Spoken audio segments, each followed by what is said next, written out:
जय हिंद साथियों, स्वागत है आप सभी का एजुकेशन की 86 पे।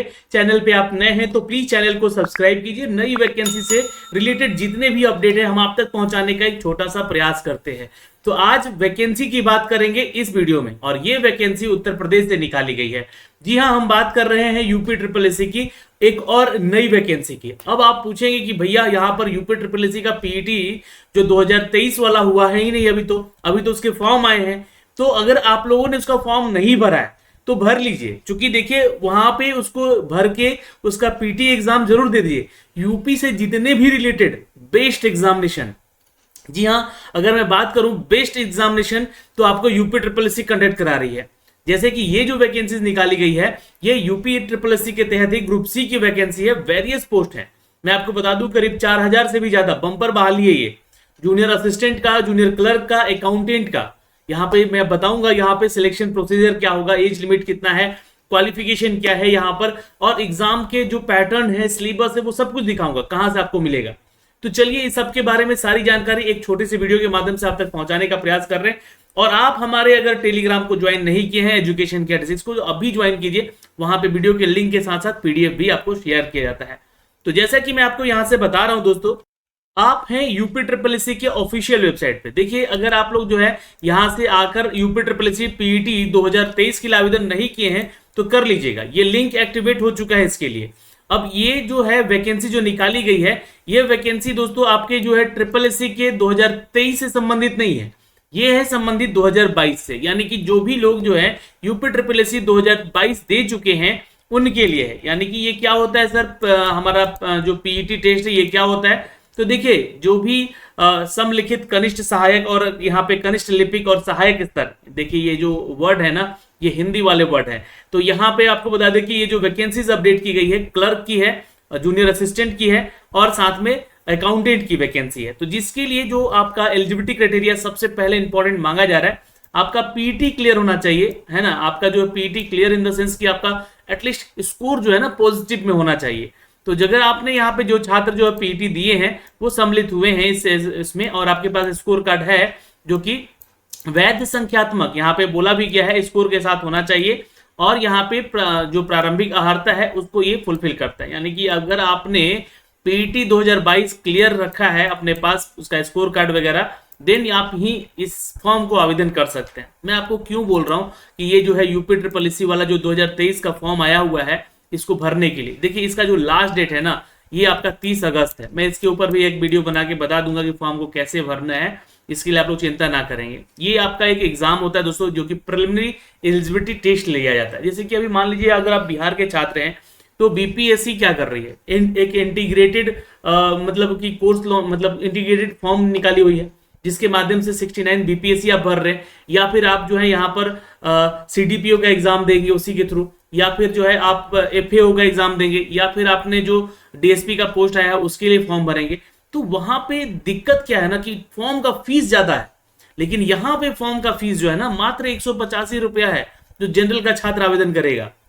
और ये आपको एग्जाम का फॉर्म भरना चाहिए, और भर के, चूंकि देखिए ये यूपी के लिए एलिजिबिलिटी क्राइटेरिया रखा जाता है और इसके माध्यम से ही यूपी में वैकेंसी जितनी भी आती हैं उसके फॉर्म आप भरते हैं, है ना। तो ये क्लियर रखिए, आप इसका एग्जाम दीजिए, इसको पॉजिटिव में लेकर चलिए और इसका पॉजिटिव स्कोर भी लेकर आइए।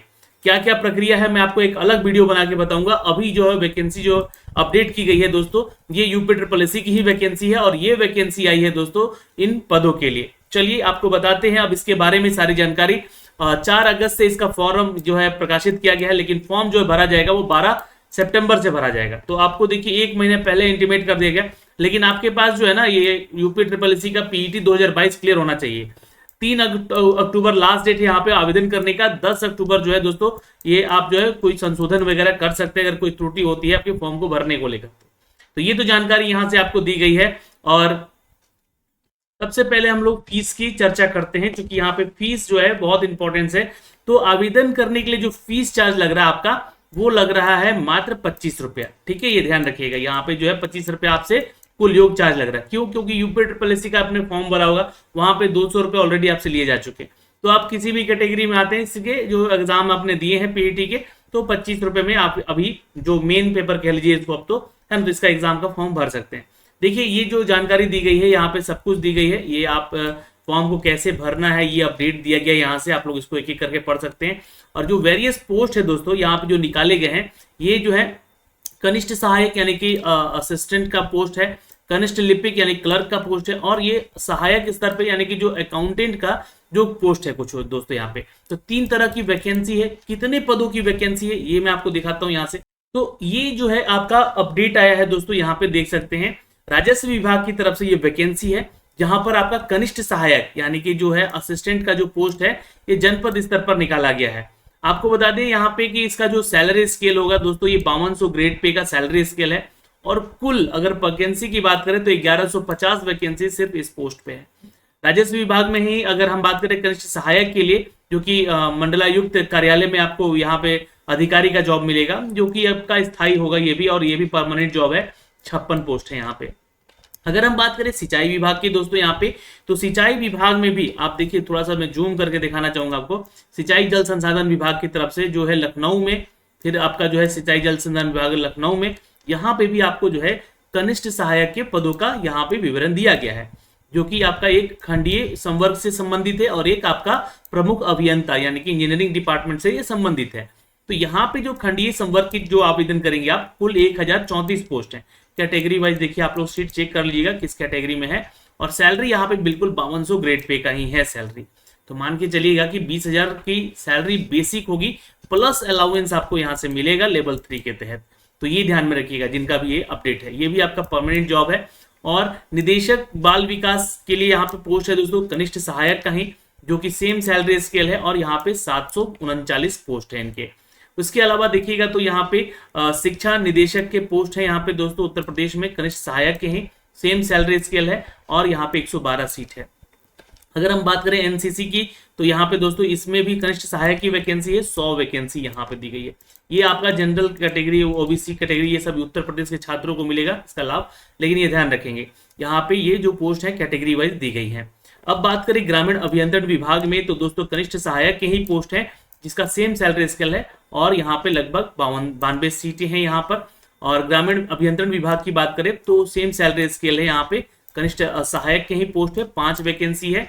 यहाँ पे अगर हम बात करें डॉक्टर शकुंतला मिश्र राष्ट्रीय पुनर्वास विश्वविद्यालय में, जहाँ पे कनिष्ठ सहायक की वैकेंसी है, और ये जो वैकेंसी 20,200 की है, 82 सीट है यहाँ पे देख सकते हैं। और यहाँ पे जो पोस्ट है कनिष्ठ सहायक के ही पोस्ट है, और 76 पोस्ट है ये माध्यमिक शिक्षा परिषद में। निदेशक महिला कल्याण विभाग में कनिष्ठ सहायक के पोस्ट है, सेम सैलरी स्केल है, 50 सीट है। और खेल विभाग की अगर हम बात करें उत्तर प्रदेश की, तो लखनऊ में कनिष्ठ सहायक की वैकेंसी है दोस्तों 20,200 की वैकेंसी है, 30 पद हैं टोटल यहाँ पे, ये परमानेंट जॉब है। कनिष्ठ सहायक का ही पोस्ट है दोस्तों, लेकिन यहाँ पे सैलरी स्केल बदल गया है। जी हाँ, क्योंकि ये उत्तर प्रदेश सूचना आयोग के लिए वैकेंसी है, और यहाँ पे आपका जो है 21,700 का बेसिक सैलरी होगा, प्लस आपको अलाउंस अलग से मिलेगा। तो यहाँ 27 सीट है इनके लिए। उच्च शिक्षा जननायक चंद्रशेखर विश्वविद्यालय के लिए कनिष्ठ सहायक का पोस्ट है, और यहाँ पे जो है 5200 कहीं ग्रेड पे है, तो सैलरी आपको 20,200 मिलेगी, और 24 सीट है। यहाँ पे अगर हम बात करें दोस्तों कॉर्पोरेशन लिमिटेड की, तो ये सहायक स्तर पर जो वैकेंसी है अकाउंटेंट का, तो ये वैकेंसी 19 है। यहाँ पे देखिए अलग अलग वेरियस पोस्ट निकाले गए हैं। अब मैंने आपको क्या बोला कि इसके लिए आपको यूपी पीईटी 2022 क्लियर करके रखना होगा। जितने भी एग्जाम है वो एक एग्जाम जो है आपका यहाँ पे पीटी का काम है ना। ये मेंस एग्जाम की अगर हम बात कर रहे हैं यहाँ पे, समझ गए, ये वैकेंसी निकाली गई है, तो अब एक बार फिर से आपका एग्जाम होगा, लेकिन जो वही उन्हीं छात्रों को मौका मिलेगा जो कि यूपी 2022 क्लियर करके आए हुए हैं। पंचायती विभाग में वैकेंसी है, भूगर्भ विभाग में वैकेंसी है कनिष्ठ सहायकों की। तो ये देख सकते हैं ये कुल वैकेंसीज यहाँ पे अपडेट की गई है। 3000 से भी ज्यादा वैकेंसी है, 4000 के आसपास की कुल वैकेंसी है दोस्तों। यहाँ से आप लोग चेक कीजिएगा तो ये सारा डिटेल आपको दिखेगा। बहुत वैसे लंबा वीडियो बन जाएगा।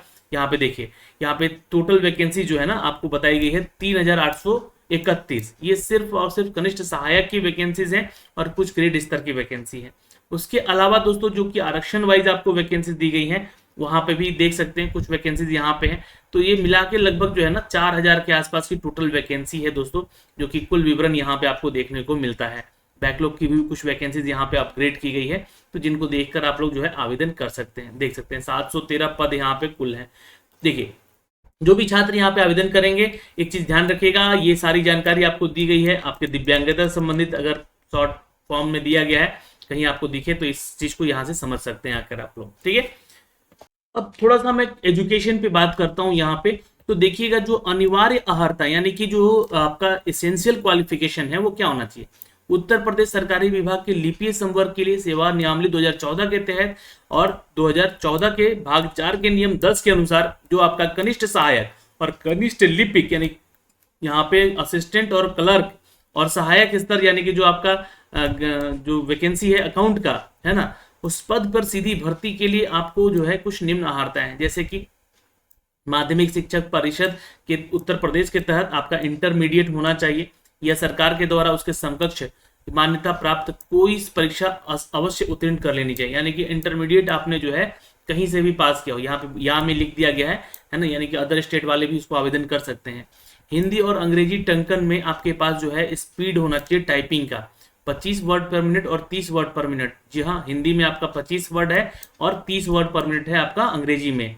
तीसरा है दोस्तों कि जो डियोग या आपने सर्टिफिकेशन कोई कोर्स किया होगा डियोग सोसाइटी से, तो उसके द्वारा जो है कंप्यूटर प्रचलन में आपका ट्रिपल सी का जो है आपका प्रमाण पत्र यहाँ पे होना चाहिए दोस्तों, ठीक है। या फिर किसी भी सरकार के द्वारा मान्यता प्राप्त किसी संस्थान से उसके समकक्ष प्रदान किए गए कोई प्रमाण पत्र होना चाहिए।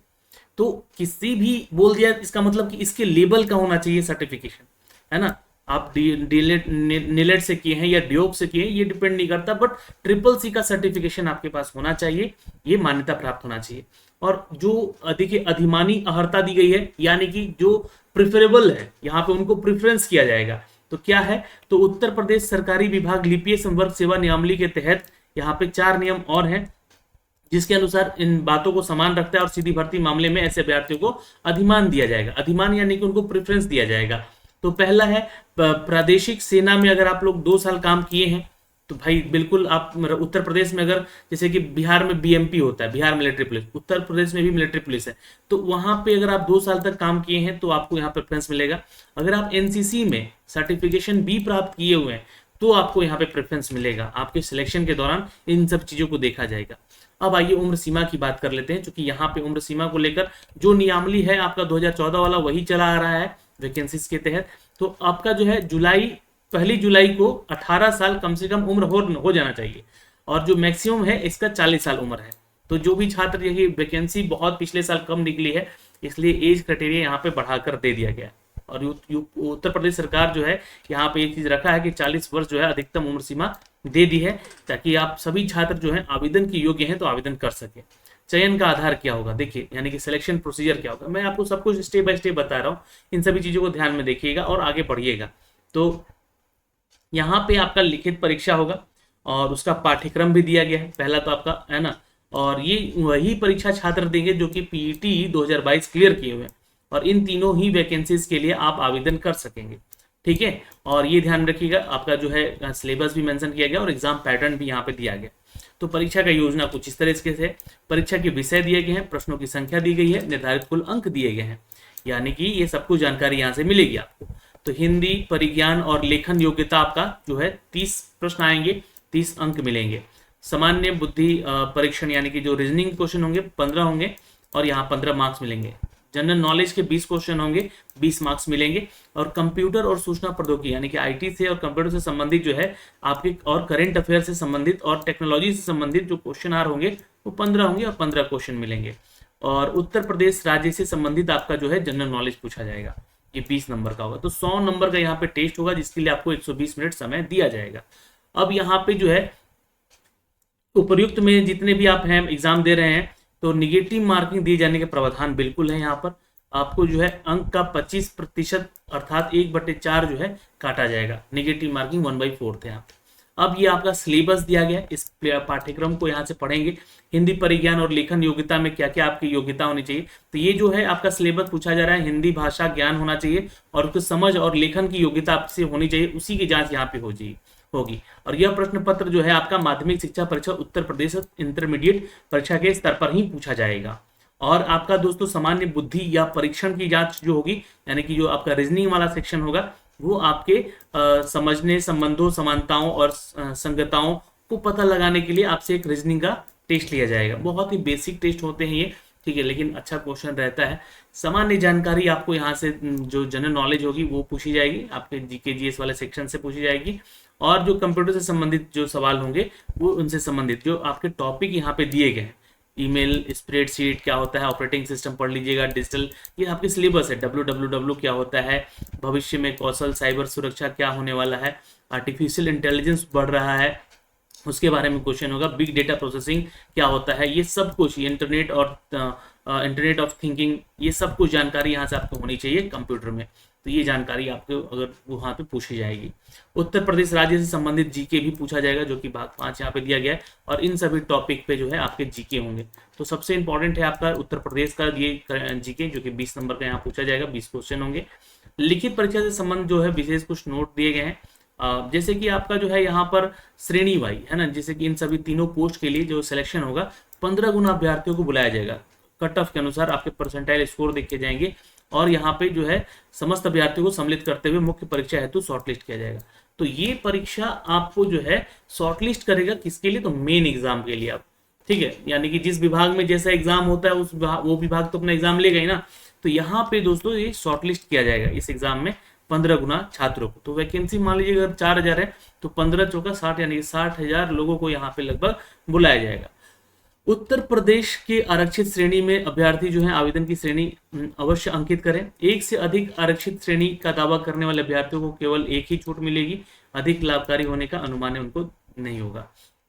अभ्यर्थी जो है उत्तर प्रदेश के मूल निवासी नहीं है, उन्हें आरक्षण का लाभ नहीं मिलेगा। जैसे कि आप अदर स्टेट से आते हैं तो आपको आरक्षण का लाभ नहीं मिलेगा। और जैसे कि एक सर्विसमैन है तो और उत्तर प्रदेश से आप संबंधित हैं तो आपको इस नियमावली के तहत जो है आरक्षण में रखा जाएगा, आपको उसका प्रेफरेंस मिलेगा। उत्तर प्रदेश के खिलाड़ी हैं और यहाँ पे जो है नियमावली 2022 के अंतर्गत जो है इसका लाभान्वित आपको किया जाएगा, या जो भी आपको प्रेफरेंस मिलेगा। यहाँ उत्तर प्रदेश के अनुसूचित जाति जनजाति या ओबीसी ईबीसी कैटेगरी से हैं तो भी आपको इसका लाभ मिलेगा। तो ये सारी जानकारी तो खैर हर किसी एग्जाम के लिए होती है, और ये जानकारी आप लोग यहाँ से पढ़ सकते हैं। वैसे तो आप उन्हीं को आरक्षण मिलेगा लाभ जो कि उत्तर प्रदेश से छात्र हैं यहाँ पे, ठीक है। हाई स्कूल और उसके समकक्ष उत्तीर्ण परीक्षा के प्रमाण पत्र अंकित जन्म तिथि का मान्य किया जाएगा, यानी कि जो अभी आपका हाई स्कूल यानी कि 10th का मार्कशीट होगा वो मांगा जाएगा आपसे फॉर्म भरते समय। आयु की गणना भी वहीं से होगी और शैक्षणिक योग्यता का आपका पुष्टि भी वहां से किया जाएगा। आपके प्रमाण पत्र वगैरह सब कुछ यहाँ से मांगे जाने पर प्रस्तुत किया जाना होगा। ये आपके डिटेल मांगे जाएंगे आपके एग्जामिनेशन के टाइम। तो ये आपका सिलेक्शन प्रोसीजर में आता है। डॉक्यूमेंट वेरिफिकेशन के समय ये जांच हुई होगा और फॉर्म भरते समय भी ये सारी चीजें आपसे मांगी जाएगी दोस्तों। तो फिलहाल तो इस पूरे नोटिफिकेशन में हमने आपको सारी जानकारी दे दी है। फिर भी अगर आपका कोई डाउट रहता है यहाँ पे तो कमेंट सेक्शन में कमेंट कीजिए और आप अपने सवाल यहाँ से पूछ सकते हैं दोस्तों। ओके, तो अभी के लिए इस वीडियो में इतना ही। जय हिंद।